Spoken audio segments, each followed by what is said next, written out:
রান্না করব আমি ইলিশ মাছে। যে ইলিশ মাছ নিয়েছি এখানে, আর এখানে সর্ষে আর পোস্ত একসাথে বেটে নিয়েছি। এই মাছগুলি এখন একটু আমি হলদি লবণ দিয়ে মেখে নেব। অল্প একটু হলদি দিয়ে দিচ্ছি, সামান্য লবণ। তেল আমার গরম হয়ে গেছে, মাছ মাখানো হয়ে গেছে, হলদি দিয়ে লবণ দিয়ে অল্প একটু হালকা করে ভেজে নেব। মাছটা এখন হয়ে গেছে, আর এক পাশে একটু ফিরিয়ে নিচ্ছি। বেশি ভাজবো না, হালকা করে অল্প ভাজবো। এই মাছটা তুলে নিচ্ছি। হয়ে গেছে, জিরা দিয়ে দিচ্ছি।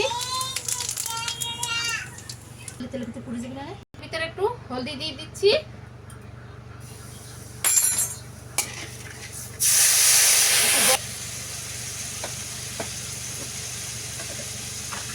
দেব একটু জিরে ধনের গুঁড়ি।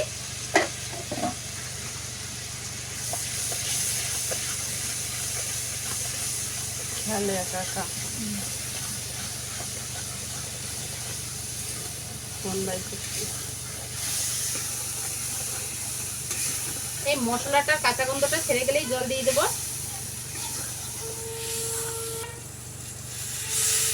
দিয়ে দিচ্ছি। ঝোলে জাল উঠে গেছে, এখন এই মাছটা দিয়ে দেবো।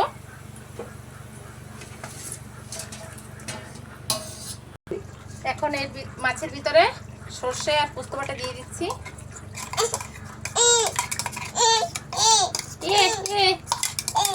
কয়টা চেরা কাঁচা লঙ্কা দিয়ে দিচ্ছি।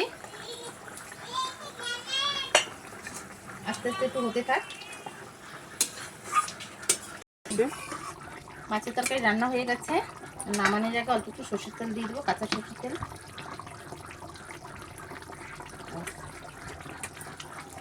নামিয়ে নিচ্ছি। এই যে বন্ধুরা, আমার ইলিশ মাছ রান্না করা হয়ে গেছে। কেমন হয়েছে বন্ধুরা আমার এই সর্ষে পোস্ত ইলিশ? যদি আপনাদের কাছে ভালো লেগে থাকে তাহলে একটা লাইক কমেন্ট সাবস্ক্রাইব করে দেবেন। টাটা বন্ধুরা।